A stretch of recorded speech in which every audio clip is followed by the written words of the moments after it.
Angeles dalam aksi unjuk rasa besar-besaran untuk mendukung para demonstran anti pemerintahan di Iran. Visual udara ini saudara menunjukkan aksi unjuk rasa di dekat balai kota Los Angeles pada minggu waktu setempat. Para demonstran membentangkan dan juga menjunjung tinggi bendera raksasa Iran era pra-revolusi sebagai simbol perlawanan terhadap rezim saat ini saudara. Bendera ini merupakan panji resmi Iran era pra-revolusi pada tahun 1979 yang kini diadopsi oleh para aktivis sebagai simbol perlawanan terhadap pemerintahan saat ini. Los Angeles saudara dikenal sebagai populasi diaspora Iran terbesar di luar negeri.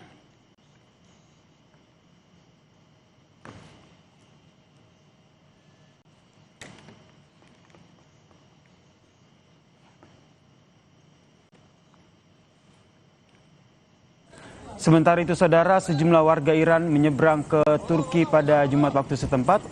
Namun perjalanan itu bukan untuk mengungsi, melainkan untuk mengakses layanan internet yang diblokir sejak awal Januari. Beberapa pelintasan perbatasan di Provinsi Van Turki Timur mengaku hanya melakukan perjalanan singkat untuk menghindari pemadaman komunikasi di Iran. Mereka menyebut akses internet di Iran diblokir sejak 8 Januari lalu.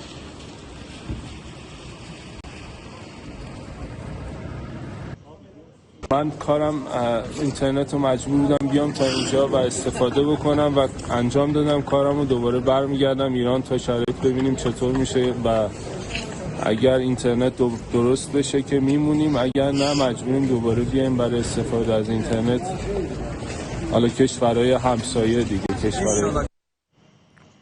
Sementara itu saudara, di ibu kota Iran, Teheran, terlihat tidak ada tanda kerusuhan dan juga puing-puing di jalanan. Sisa protes juga sudah mulai dibersihkan saudara. Suara tembakan yang sebelumnya sangat intens selama beberapa malam kini mereda. Orang-orang terlihat berjalan-jalan di kota dan juga lalu lintas pun kembali normal di jalan-jalan ibu kota. Sementara itu, media pemerintah Iran pun mengumumkan penangkapan oleh otoritas menargetkan mereka yang disebut teroris dan juga menghalangi warga yang ingin mencari jaringan internet.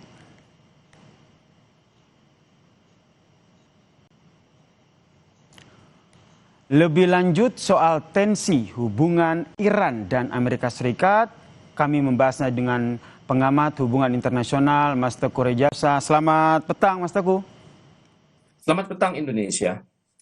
Mas Teguh, kalau kita lihat perkembangan dari tensi hubungan antara Amerika Serikat dan juga Iran ini seperti apa? Karena kalau kita lihat di Teheran sendiri aksi protesnya sudah mulai mereda, tapi di sisi lain di Los Angeles, di sana justru diaspora Iran justru melakukan aksi unjuk rasa besar-besaran mendukung demonstran anti pemerintahan saat ini. Apa yang Anda baca?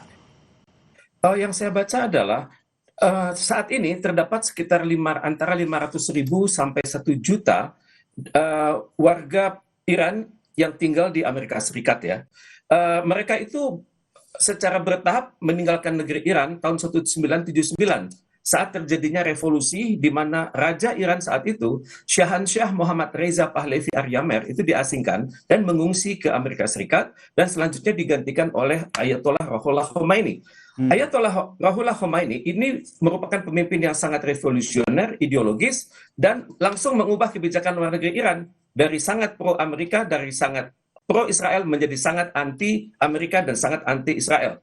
Jadi yang kita perhatikan saat ini terjadi di Amerika Serikat adalah perang opini dari para pelarian tersebut atau para eksodus dari Iran, dan mereka itu dalam pandangan saya ini adalah uji kekuatan. Bahasa teknisnya adalah testing the water. Apakah dari sini bisa menyebar kepada negara-negara lain? Dan tampaknya hal ini sulit. Karena di negara-negara Uni Eropa seperti kan hal ini tidak terjadi. Tapi bagaimanapun juga, ini mengingatkan saya pada situasi tahun 1960 ketika Amerika Serikat mempersiapkan pelarian-pelarian dari Kuba untuk dilatih secara militer dan kemudian disiapkan untuk menyerang Kuba. saat itu memang terasa sekali untuk menghadapi seorang pemimpin yang karismatis, revolusioner seperti Fidel Castro itu sangat kuat. Rakyat menyatu dengan negara. Kalaupun hari ini kita perhatikan di Iran, sebagaimana telah ditunjukkan oleh Kompas, keadaan itu telah aman karena memang demo anti pemerintah itu kalah dengan demo yang pro pemerintah. Mas Reza, ya. Meskipun kalau kita lihat, kalau dari segi ancaman militer, Trump sendiri kan sudah menyiagakan 30.000 pasukan dan juga kapal induk di Timur Tengah begitu, mengancam tindakan militer jika Iran terus menindak demonstran dengan kekerasan.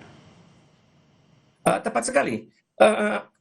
Memang Trump ini yang mendikte ya, seolah-olah apa yang dilakukan oleh Iran harus berdasarkan persetujuan Amerika Serikat. Kalau hukuman mati dibatalkan, berarti ini terkesan Iran mengikuti perintah petunjuk dari Amerika Serikat. Tapi ternyata kalau kita melihat dari sumber-sumber Iran sendiri, mereka sudah berhasil melakukan operasi kontra intelijen sehingga menangkap lebih dari 500 penduduk, baik warga negara Iran maupun warga negara asing yang terlibat dalam berbagai aksi sabotase. Jadi ini adalah, dalam pikiran saya, ini adalah suatu situasi di mana Amerika Serikat sedang mempersiapkan sesuatu, di mana sesuai teori mereka berpura-pura tidak akan menyerang, tapi mendadak akan melakukan serangan. Maka ini adalah skenario pertama. Ini seperti yang dilakukan oleh kelompok Vietnam Utara sangat berhadapan dengan Amerika tahun 60-an awal. Tadi juga Anda bilang bahwa Mas Reza, tadi juga Anda bilang bahwa ini ada perang opini begitu, perang verbal begitu. Kalau kita berbicara soal perang verbal kan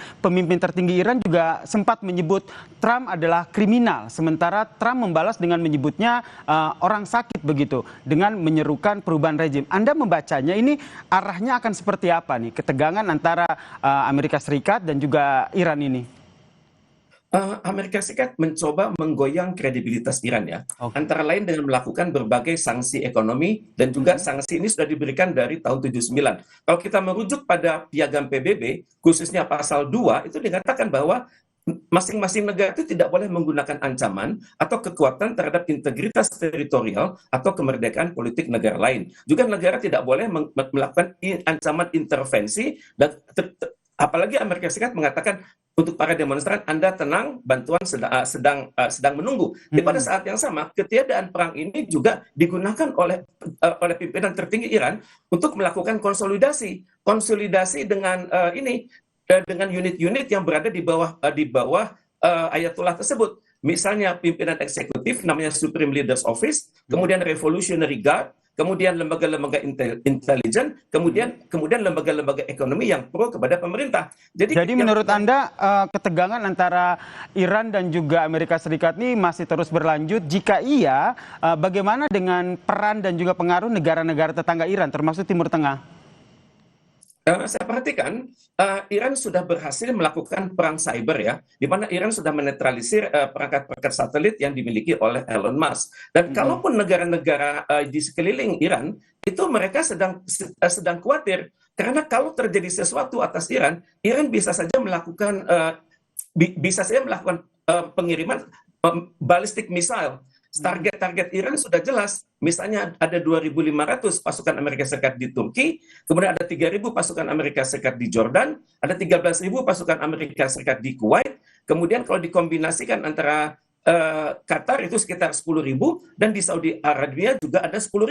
Jadi Amerika Serikat juga ngeri melakukan serangan terhadap Iran karena sekutu-sekutu Amerika Serikat juga tidak kompak. Turki walaupun mereka memiliki 812 pesawat tempur, kemudian tampaknya juga tidak siap untuk berada dalam koordinasi Amerika Serikat. Yang paling siap adalah Israel, tapi Israel juga mengerti bahwa dalam perang 12 hari lalu itu hanya bisa diselesaikan dengan pemboman Amerika Serikat atas instalasi nuklir di Natanz. Anda membacanya seperti apa? Tentu saja kita tidak berharap ya perang militer ini terjadi, tapi kalau kita lihat jelas sekali Trump menyatakan bahwa menyiapkan 30.000 pasukan. Sementara dari pimpinan Iran sendiri, Ayatollah Khomeini sendiri juga menyatakan bahwa ya kami juga akan siap melawan begitu. Anda membacanya apa yang menjadi trigger sehingga akhirnya ini bisa terjadi? Meskipun kita disclaimer dulu, tentu saja kita tidak berharap ini terjadi ya, Mas Reza ya. Saat ini Amerika Serikat kapal-kapal induk mereka berada di Asia Pasifik, dan di perairan Baltik. Ini masih jauh dari lingkungan lautan sekitar Iran. Itu yang pertama. Jadi Amerika Serikat secara teknis belum siap melakukan itu. Kemudian pada saat yang sama, Amerika Serikat juga masih mengukur-ukur bagaimana kesiapan Rusia dan Cina. Tampaknya Rusia dan Cina ini berada di belakang Iran, dan karena mereka memiliki kepentingan strategis di Iran, di mana kalau Iran yang kapasitasnya menurun, itu akan sangat menguntungkan lawan mereka, yakni Amerika Serikat. Kemudian Rusia juga berpotensi menekan negara-negara Uni Eropa lewat pasokan gas, sehingga negara-negara Uni Eropa tersebut tidak bersama Amerika Serikat. Kemudian yang juga terjadi adalah tidak adanya dukungan atau sulitnya dukungan dari negara-negara OPEC. Karena negara-negara OPEC ini melihat bahwa setelah Venezuela, sasaran Amerika Serikat adalah Iran. Dan kalau ini berhasil, maka ini akan menjadikan Amerika Serikat sebagai pengendali dari harga minyak dunia. Jadi ini yang menjadikan sekutu-sekutu Amerika Serikat di Timur Tengah agak sangat mengkhawatirkan agresi Amerika Serikat atas Iran ini, sehingga kita melihat latihan-latihan militer yang terbaru, barangkali latihan-latihan intelligence ataupun latihan-latihan cyber antara Amerika Serikat dengan negara-negara di Timur Tengah seperti Turki, Syria, Irak, Jordania, Kuwait, Bahrain, Saudi Arabia, Qatar, Oman, Uni Arab Emirat, kemudian bahkan dengan Afghanistan, saya tidak melihat adanya latihan tersebut. Jadi berarti memang masih sangat dipertimbangkan ya peta kekuatan dari Iran dengan sekutunya maupun Amerika Serikat dan juga sekutunya. Tadi menarik yang Anda sampaikan, ada perang militer yang kemungkinan ancaman militer yang terjadi, tapi yang juga dua hal yang tengah dilakukan adalah perang opini dan juga perang cyber begitu. Nah, dari dua hal ini menurut Anda apakah apa yang nantinya dilakukan baik oleh Amerika Serikat dan juga Iran? Iran sudah berhasil menetralisir instalasi cyber yang sudah disiapkan oleh Amerika Serikat ya, di mana instalasi tersebut sudah dihancurkan dengan kerjasama antara Iran dengan Rusia, dan untuk mengoperasikannya kembali ini tidak mudah. Dan untuk itu tampaknya ini menimbulkan rasa percaya diri daripada Iran bahwa mereka siap melakukan perang cyber. Kemudian juga mereka tampaknya sudah yakin sekali bahwa perang elektronik sangat sulit dilakukan atas Iran. Karena pada saat sekarang pemerintah sudah benar-benar mengendalikan situasi di Iran. Kita lihat terakhir pro pemerintah ada jauh lebih besar daripada mereka yang pro demonstran. Kemudian juga kita lihat bahwa Iran bisa menutup pusat-pusat teror yang ada di sana yang konon dikendalikan oleh CIA dan ISIS di Iran tersebut. Di mana kelompok-kelompok ini biasa kalau dalam teori namanya menggunting dalam lipatan. Pada saat negara susah, mereka melakukan berbagai aksi untuk melemahkan pemerintah. Tampaknya Iran sudah menahan lebih dari 500 pelaku-pelaku intelijen kontra Iran saat ini. Baik, ada ancaman militer, kemudian perang cyber dan juga perang media begitu, ataupun perang media yang tengah dilakukan antara kedua negara. Terima kasih pengamat hubungan internasional Tengku Rejasa atas perspektifnya terkait dengan tensi hubungan Iran dan juga Amerika Serikat. Dan